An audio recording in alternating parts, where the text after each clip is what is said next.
everyone, this is Sean.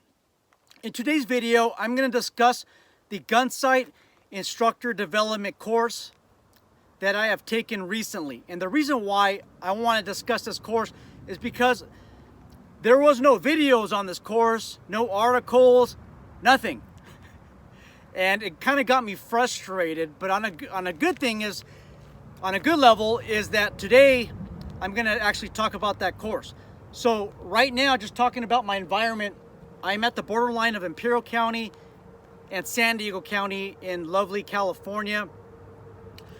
I am off the 8th freeway, somewhere by Myers Creek Bridge, somewhere out in the middle of nowhere. Okay, let me talk about my background just a little bit. So I'm a licensed BSIS instructor. BSIS stands for Bureau of Security and Investigative Services. They are the regulatory arm for private security officers in California. I am able to qualify private security professionals in our state. I am also authorized by the California Peace Officer Standards and Commission to conduct instruction for pistol, rifle, shotgun, and red dot systems. I have been a police department trainer for a little bit under 3 years, and so far I love it.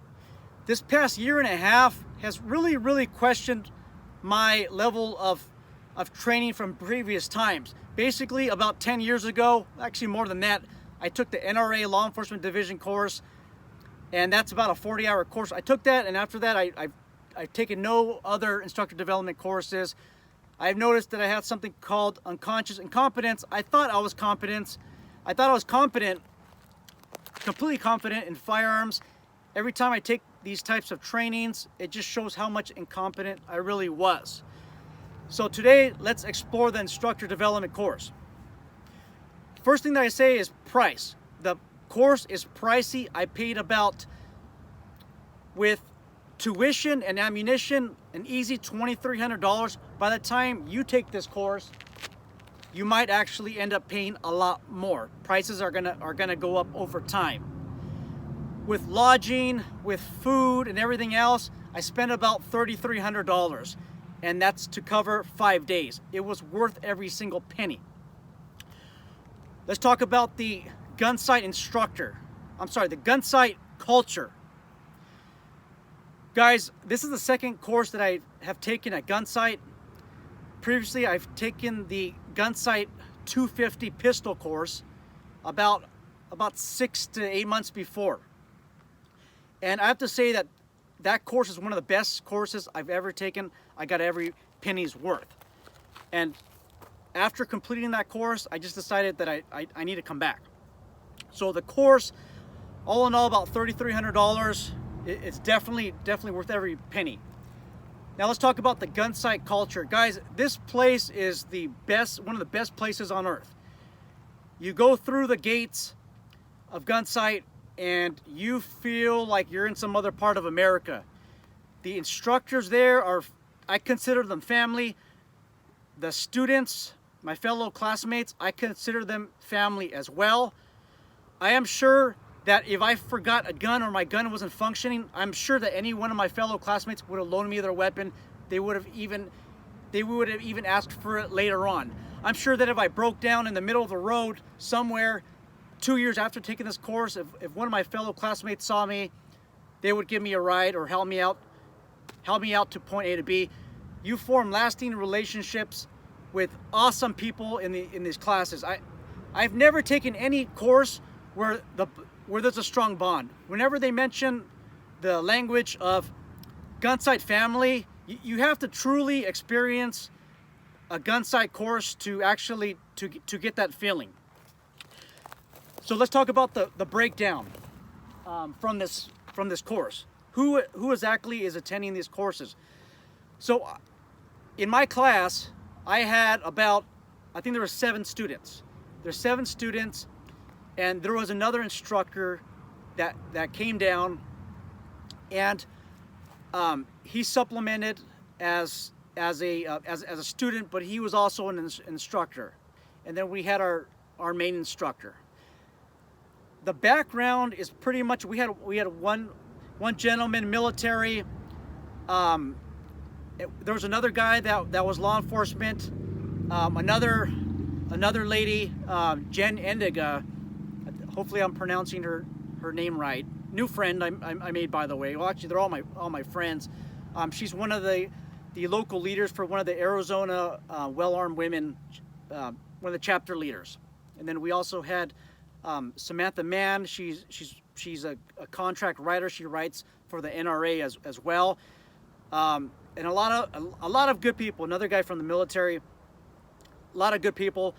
About 30% of the class had some type of limitation, some type of physical limitation. Most of my classmates were probably over 50 years of age. And remember, don't let that fool you. Don't let age fool you. Any one of these classmates can outgun me any day. They did a remarkable job. But a lot of them had physical limitations, so the class was geared around them as well. Okay, let's talk about our instructors. And by the way, if it looks like I'm slipping down this hill, I probably am, so forgive me if I fall backwards. Okay, let's talk about the instructors. So the instructor student, he was an instructor, but pretending to be a student because we only had 7 and needs to be 8. That is Jay Tuttle. Jay is he's previously enlisted in the U.S. Marine Corps. He also has a little bit over 10 years of law enforcement experience. He's a range master at Gunsight. To be a range master, you have to be proven on the range, and you have to have a proven resume as well. Colonel Jeff Cooper, Lieutenant Colonel Jeff Cooper, the founder of Gunsight, had a saying, and that saying is that he wants his instructors to have seen the elephant. Most of the instructors were either military or law enforcement. They have real world experience. So Jay Tuttle, I love the guy. I learned so much from him. He's very, very critical on me, but I love his work. And our main instructor was Jerry Mccowan. Now, Jerry Mccowan has been a Gunsight instructor for about 39, 40 years. He was previously a SWAT commander. He hit all the command staff levels at Glendale Police Department. This guy trained right under Jeff Cooper. He worked for him. He was handpicked by Jeff Cooper. This guy his training abilities is so immaculate. His level of knowledge is great. Guys, I'm talking about 40 years of routine Rangemaster firearms instructor experience, and he currently teaches at the academy as well. A lot of instructors say, hey, I've been an instructor for 20 years, yet maybe they only train once a year or 2 times a year. No, he regularly trains. So I love his qualifications. What I like about Mr. Mccowan is this. When we were on the range doing live fire, he stood all the way at the end and he watched all of us. He knows that I train law enforcement. The things that I learned from Gunsight, I will transition to the law enforcement, or attempt to transfer to the law enforcement and security community as best as I can. He knows that a lot of these people are engaged in life-saving measures. They might have to use the gun in a fight one day. And because he knew that, he was so critical on me that it wasn't even funny, you guys. He was at the end. He saw that my muzzle was flipping too much. He knew that, hey, that second shot also counts, the third shot, fourth shot. He was on me every time, trying to get me to get my rounds on target a lot faster. He was coaching me to have less muzzle flip as well.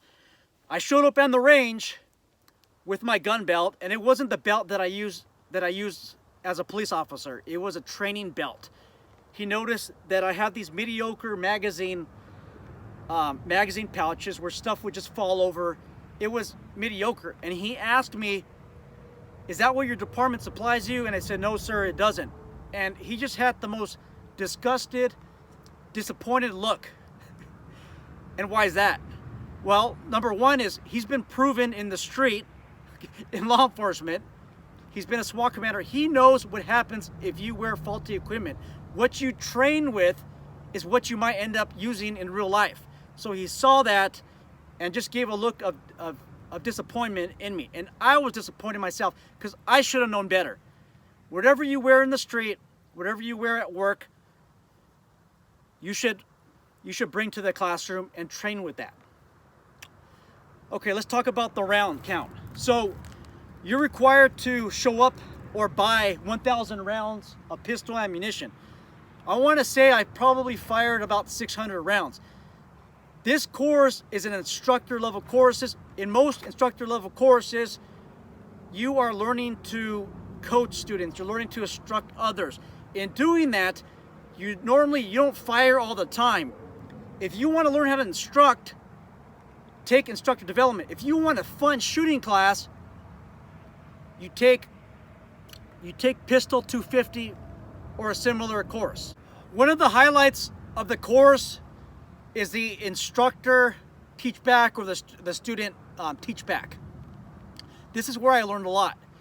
So, like I said, about 2 to 3 years, I've been a police department rangemaster, but before that, for about 10 years, off and on, I practiced my profession as a BSIS licensed firearm instructor, teaching private security guards, teaching them how to shoot just a regular static line course. In doing so, and even in my police department rangemaster duties, I don't get too much critique from my colleagues. They think that just because you're an instructor, whatever you say, they should believe, which is not the case. So in this course, there was tons of teach backs.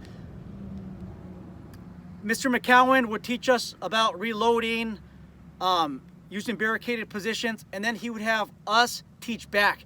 And at the end, all 7 students would critique the pros and the cons. And then Jay, and then Jerry, they would give their super critical critiques. And that was a highlight, you guys.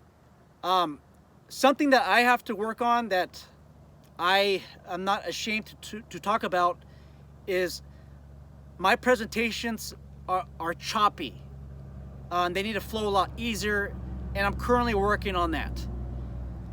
I did not know that my presentations were a little bit choppy sometimes, or maybe all the time, until my fellow colleagues brought that up to my attention, until our instructors brought that up to my attention. So just that alone was worth the class. Rarely will you have people critique you on small little things like that. Okay. There is a final project, and you're basically teaching a course of fire. Matter of fact, I'm gonna show you a clip. The CEO, Ken Campbell, he's the CEO of Gunsight. Awesome fellow. Always talking to him during the lunch period, lunch break. Let him explain to you what the teach back is. Back behind me, instructor development finishing up this afternoon. Their FTX this afternoon is where one of the fellow students writes up a lesson plan and a drill, and they give it to one of the other students for them to read and see if it's something they can understand and do properly.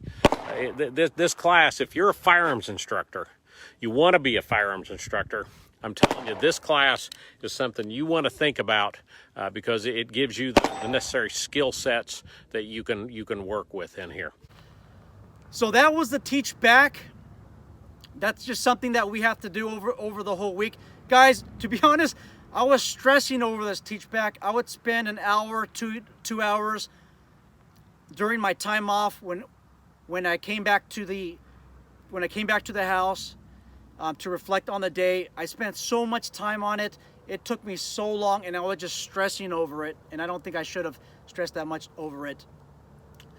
But I created the lesson plan, which was structured, and then I had to give this lesson plan to somebody else. But I didn't even know that somebody else was going to perform or demonstrate my lesson plan. So my new friend Jan was a lucky person to get my teach back, and she did a remarkable job. She actually made it 10 times better than what it really is. And for that, I really appreciate that. I had to teach back somebody else. Mine was a little bit complicated because I wasn't too familiar with the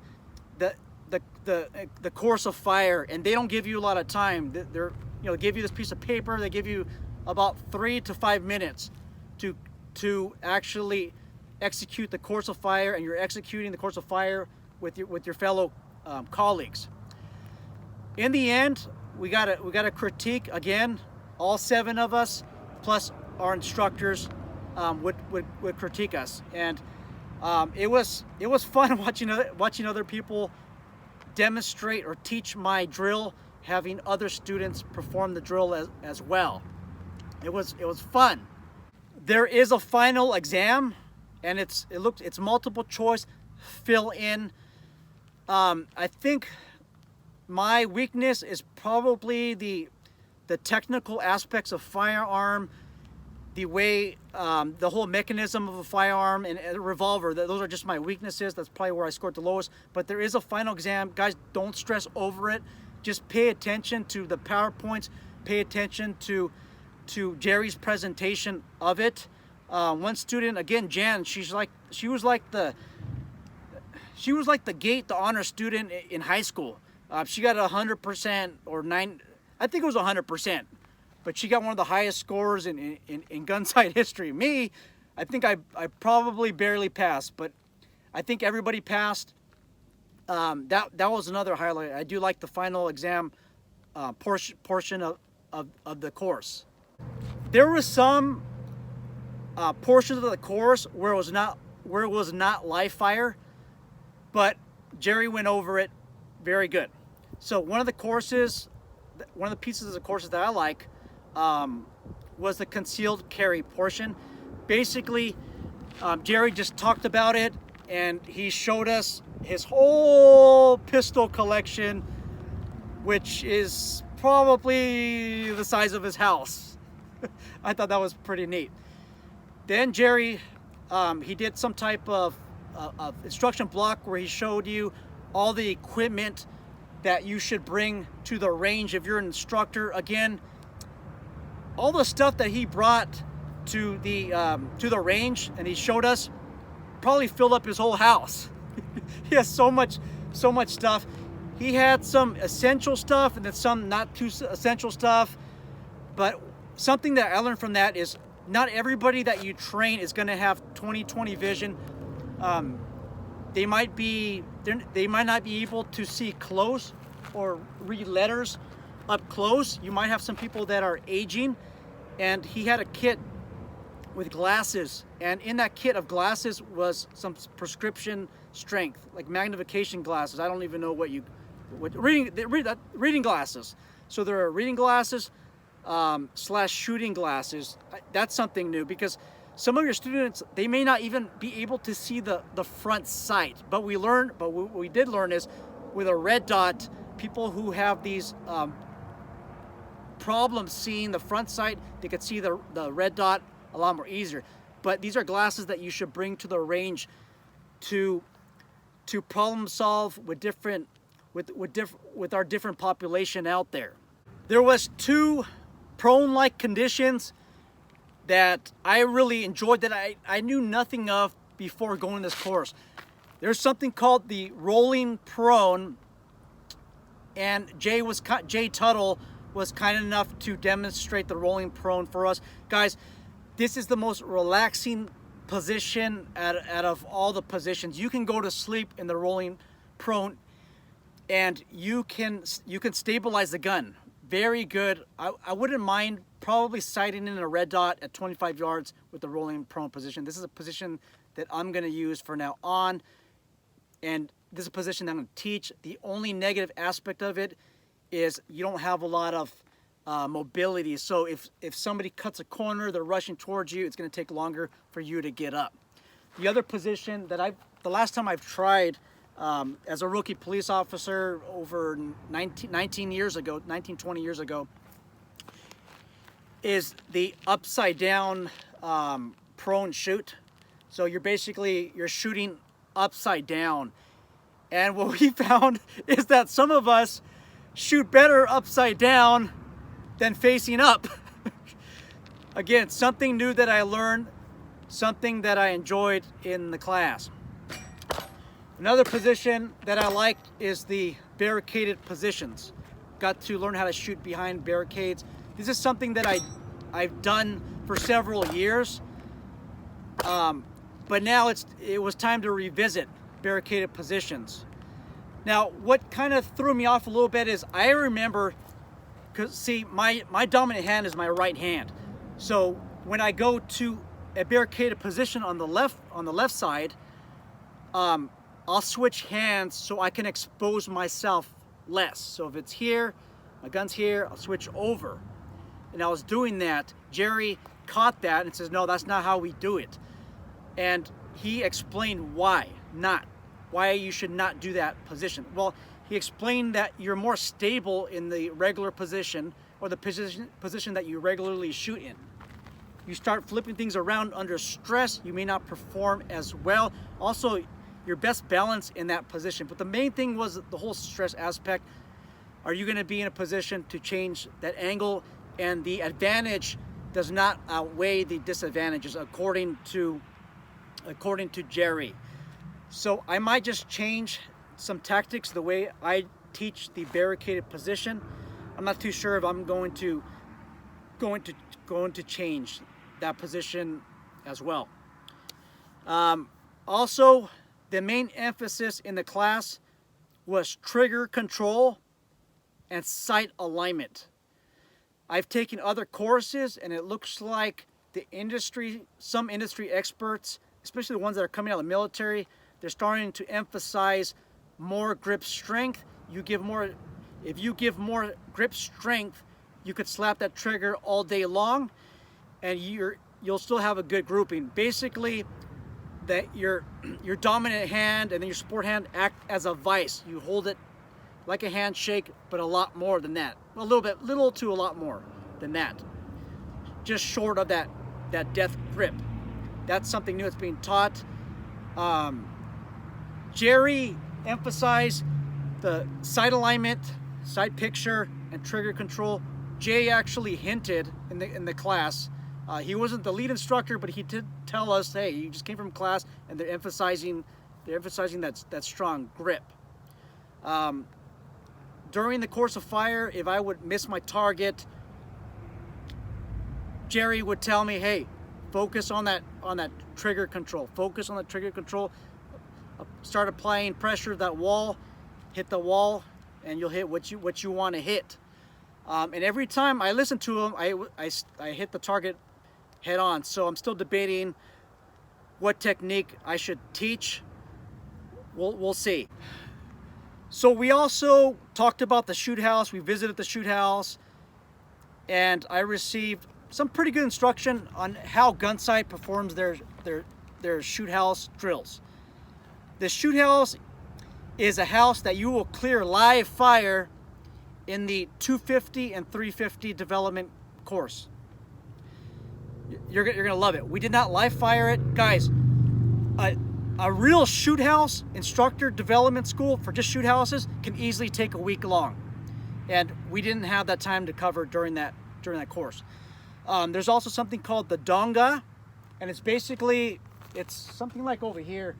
There's a ravine, there's a wash, and there's targets all over the place, steel targets, and we talked about how to perform drills in the Donga or a Donga-like situation.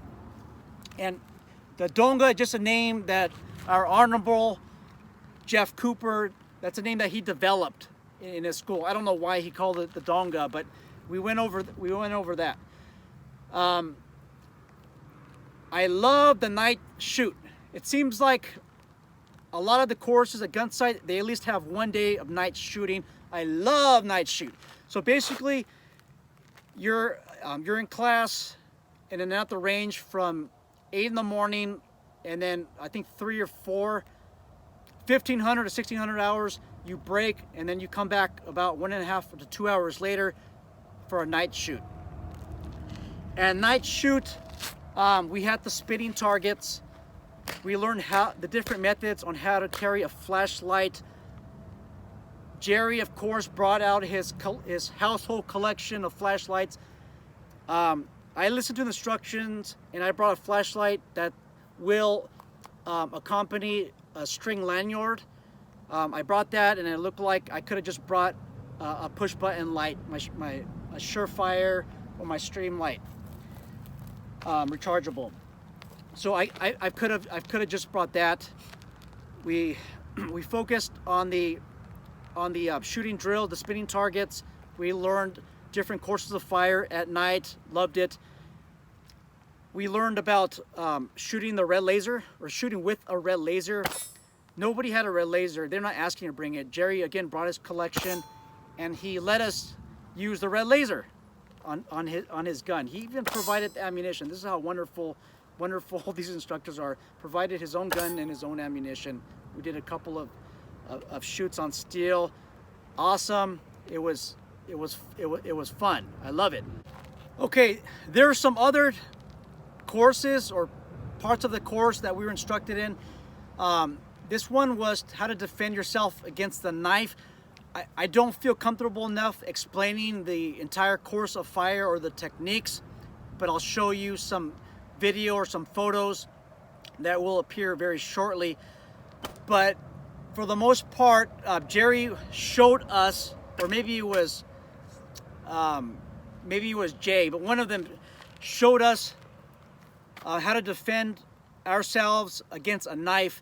And basically it involved us being hit with a knife, but not in one of the areas in our arm that are most likely fatal. So he teaches us how to block the knife, and then how to fire. Another technique that I like is that we were able to attempt to disable a firearm and then shoot. So basically, what I was taught in NRA, the law enforcement school over 10 years ago, is this. You present the firearm, your firearm in front of you, and then you grab your support hand and you block the slide from moving, and you bring the muzzle to the target and you fire, and you get one shot. Okay, so that's that kind of defensive maneuver you would use in some type of hand-to-hand combat situation where your life is in danger and you're fighting for your gun, and you feel like the slide is going to be disengaged. That was a technique that I was taught. Well, Jerry said no. Here's another technique, and I'll show you on camera what the technique entails. I knew I should have talked about this in the beginning. So the gun that I brought was a Glock 22 Gen 3 frame. I'm sorry, Gen 4 frame, Gen 3 slide. Previously, there was failure to feed, failure to fire, all kinds of issues, and I wasn't able to diagnose what the issue was. So I brought it to, I think David David from David's Gunsmithing, and his gunsmith shop is actually located on Gunsite property. The neat thing was, I gave it to him. I said, "Sir, can you diagnose what the problem is? Here's a bunch of magazines." I think I loaded up about 9-10 magazines, maybe 80 rounds total, and I gave him another box of ammunition. Shoot everything. Have fun with it. Shoot everything. Tell me what's wrong with it. Meanwhile, I came back to the range, and I used my SIG 226, no frame, no red dot sight, just standard. Came back about 1 or 2 hours later, and he was able to diagnose the error, and that was because I was using the second, it's called Amend 2 mags, and he said that he's been seeing some problems. Anyhow, I want to tell you that I was able to bring my weapon to a real gunsmith. Okay, I'm not putting down any armors out there. I'm just saying that they have an actual gunsmith who went to gunsmithing school. So I really appreciate what David did for me that day. He charged me. It was a nominal fee. His fees are very reasonable, but I like the fact that I was able to go to Gunsight I have a problem with my weapon system and somebody on premises is qualified, they're certified to fix my gun. And that's what I love about Gunsite. It's awesome. I've even bought more magazines over there as well. Okay, let's talk about my overall impressions of this course. The instructor development course is basically, in my opinion, a course on how to teach the pistol 250. This is what Gunsight is famous for, the pistol 250 course, the fundamental course of gunfighting. It's how to teach that course, how to teach that block of instruction. I get one of the finest instructors that was handpicked by the late Lieutenant Colonel Jeff Cooper. He trained right under him, and Colonel Cooper's legacy, it just goes on and on and on, you guys. It goes on for future generations. The instructors here are awesome. They're wart-harming people. I'm an introverted person, but the whole Gunsight experience, it just turns me into an extroverted person. I love going there. I highly recommend that if you are, or if you want to be a firearms instructor, that you go to the Gunsight development course. Based on previous calendars, it looks like every October they hold this course. I don't know how many people usually attend, but it's usually once a year. Make sure that you consult with the calendar. Make sure you consult with Gunsight to see what the current fees are. I'm going to start leaving a lot of links in the description. If I forget anything in this video, I'll leave a link in the description box below. If you guys would please do me a favor, please press the like button. Share this video with as many people as you can. Go to Gunsight Instructor Development course. Spend your money there. I know it's expensive. Everything for me costs $3,300, but it is well spent. I hope to see you guys over there. You take care.